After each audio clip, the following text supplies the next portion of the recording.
Update. I told my 35-year-old brother to stop expecting me to support him. He freaked out. Original post. So here's the situation. I, 28 female, have a brother Joe, 35 male, who's been living off of part-time gigs, handouts from family, and whatever he can scrape together for as long as I can remember. A few months ago, he asked me for a pretty large sum of money to help him out because he was in between jobs, even though this isn't the first time. He said he was going to use it to pay rent for the month, but I found out he had actually spent it on a concert ticket for himself and his friends. I got really frustrated because, at his age, I feel like he should be more responsible, especially considering that he has been given multiple chances to stabilize his life. I told him it wasn't fair to keep asking family for money when he's not even trying to find a steady job. I even suggested he start looking into getting some proper work, even if it's not ideal, and stop relying on getting by with gigs and temporary stuff. He got really upset and accused me of not understanding his creative lifestyle and said I'm too caught up in conventionality. He also said I was selfish for not supporting him in his struggle because, apparently, everyone else in the family has been helping him. Now he's not speaking to me and I feel guilty, but at the same time, I'm kind of at my limit with him not making any real effort. So, am I the a-hole for telling Joe to stop expecting me to support him? Now for the top comments before reading the update. You're the a-hole for enabling his lazy butt, not writing him off sooner, and lacking the self-esteem to clearly recognize you're being abused. Ignore him. He deserves no contact for at least a decade. Context: someone who is actually part of a very large but healthy family. He is my brother after all. I hope you also understand that. You are doing this to yourself. Don't complain if you continue to give him money. As for your family, if you stop enabling him, tell them you are done, and they can continue to enable him themselves of just stop talking to you about it. I'm not going to do that anymore. I learned the lesson. Not the a-hole. You understand his creative lifestyle better than he does, and you're not willing to fund it. He can live his creative lifestyle all he wants, on his own dime. You know he's not going to stop this unless forced to stop it. Friends and family giving him money is not helping him. It's hindering him. He can never grow all the way up and learn to fly on his own, with such a huge safety net beneath him. Cut him off cold. Yes, I am starting to think the same way. As others have said, not the a-hole, as long as you stop enabling him. Look, I'm a mess. I need a lot of help in my life. I'm no freeloader though. The only person anyone should be going to for stuff like this is their parents, sometimes. I could totally paint myself as a tortured artist who doesn't want to abide by conventionality, but I also don't want to be freaking homeless. That means taking care of myself. I'd love to have people give me money so I could write all day and actually use the money to live on instead of buying concert tickets. But yeah, the world doesn't work that way. Your brother is also way too old to have not figured this out. If he were 21, 22, heck even 25, it'd kinda be a different story. But 35? Get lost, man. Your brother's a freeloader. While I wouldn't necessarily tell him all this, I'd just stand firm and tell him you can't support him anymore, financially or otherwise. He's an adult, and he can take care of himself. You could even say that instead of mooching off others, he could try coming up with creative solutions to fulfill his dream of living unconventionally. There's nothing creative or unconventional about freeloading.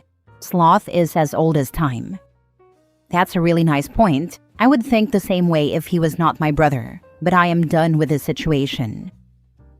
Now for the update. Okay, I need to share something wild.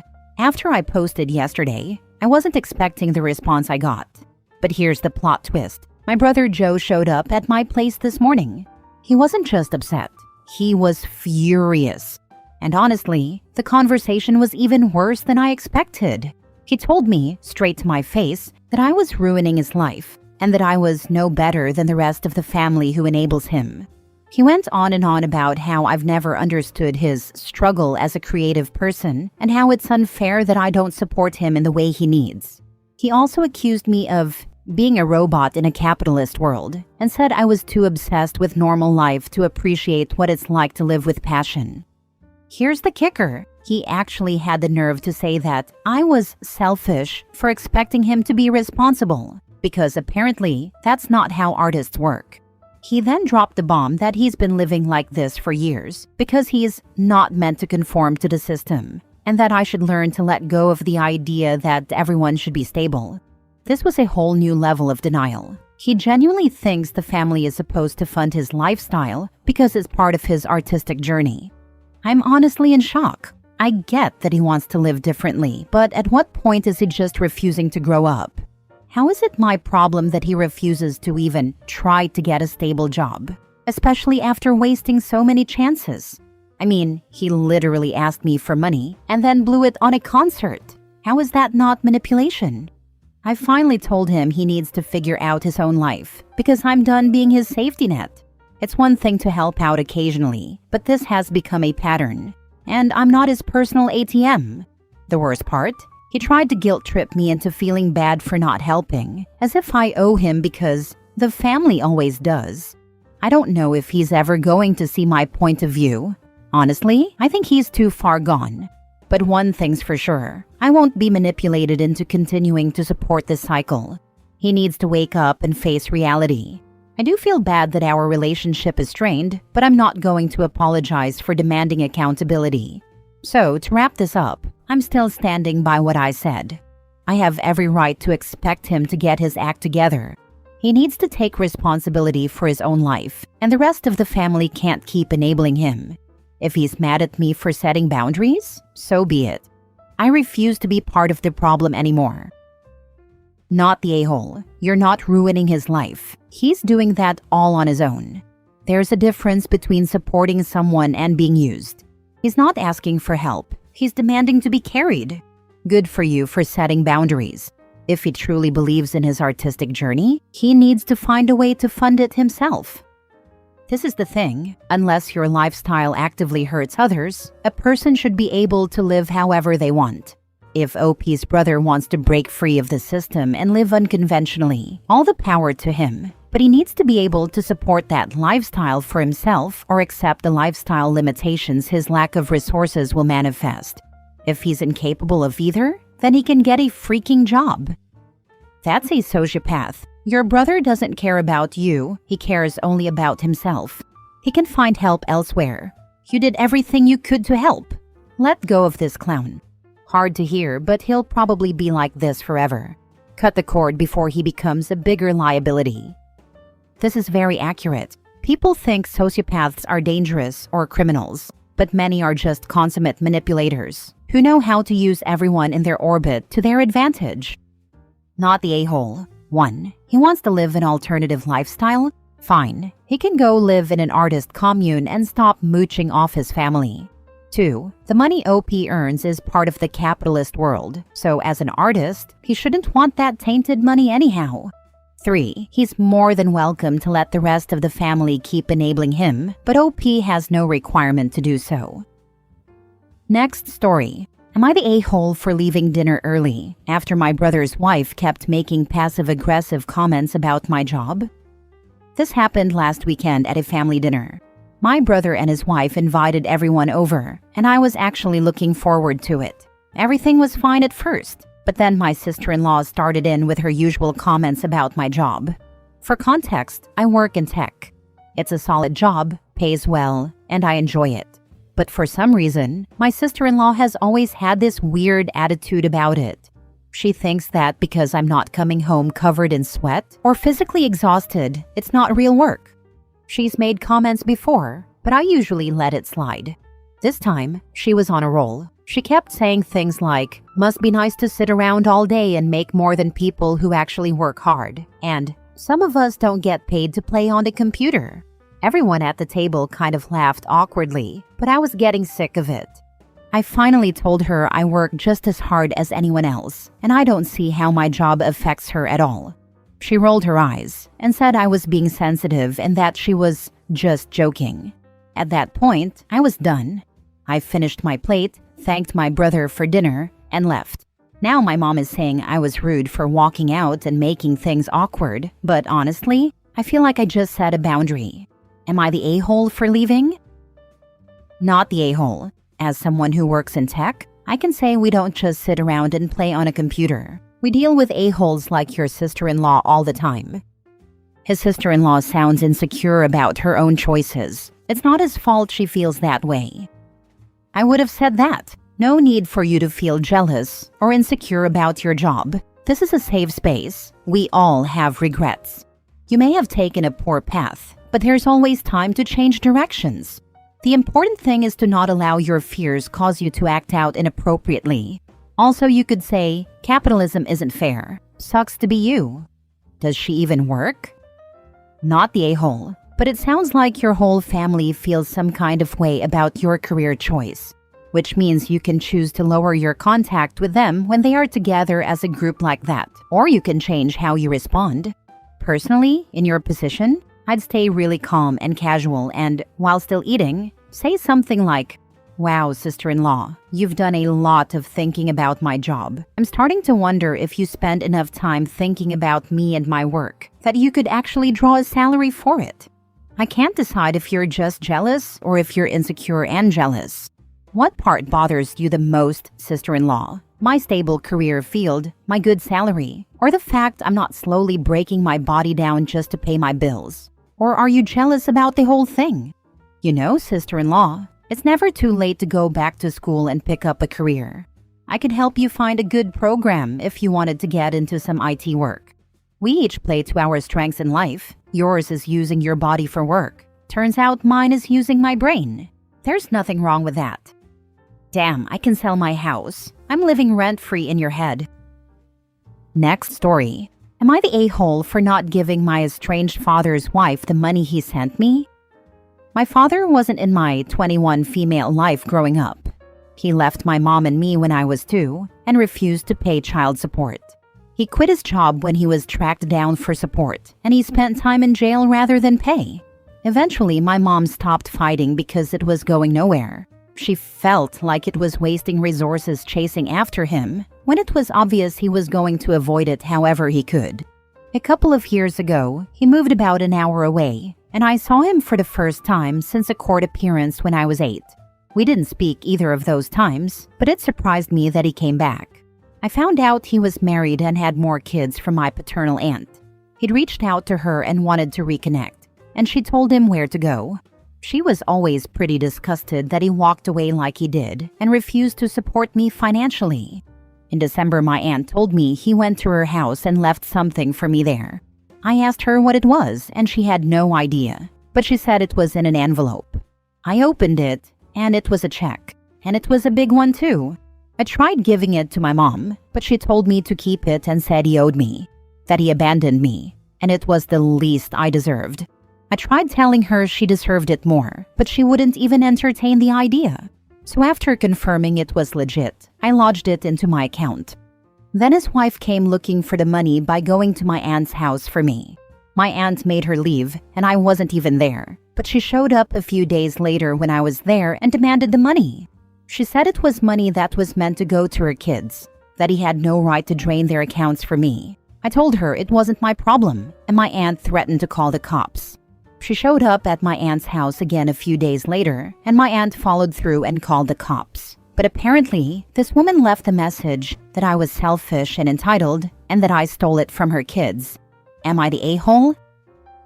Now for the comments. You stole nothing. Her kids have been supported by that deadbeat all their lives, and she didn't care whether you were dead or alive, or if you had food to eat or clothes to wear. That's all the back child support that deadbeat owes you, like your mom said. You are entitled to that money and did not steal anything from anyone. Keep calling the cops every time she shows up. She chose to marry and have kids with a deadbeat who ghosted his own child for 19 years. Karma has finally found her address, not the a-hole. Not the a-hole. I have no idea, nor do you, what the dynamic is between him and his wife. I have no idea, nor do you, how much money is really going to her and the kids. Take him at his word the money was earmarked for you and mom, so it's your money, that's it. No idea if she's just trying to rip you and your mom off. Move along, nothing to see here. Unless you want to reach out to him and ask him directly, which actually would be the thing to do. Is he really trying to make amends? Is he on the outs with his current family and just trying to get back in touch and in your good graces? But that's your choice if you want to find out or just enjoy the money. Not the a-hole, not your monkey, not your circus. Your absent dad is definitely the a-hole for you, and it seems like he's being the a-hole to his current family as well. But you are no less entitled to that money than they are, and his current wife isn't entitled to harass you or his sister over an issue she has with him. Your aunt was right to involve the police, and she should do it again if it happens again. Take your mom out for a nice dinner, and then use the money in whatever way is best for you. Last story. Am I the a-hole for not giving my ex-husband enough time to buy our marital home?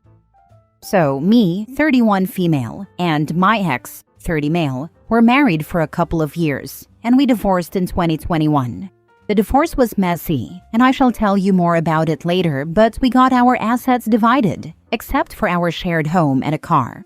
My ex, whom I shall refer to as John, wanted to buy our shared home and car for himself, and I was fine with it. I just wanted to get rid of everything that was our shared property.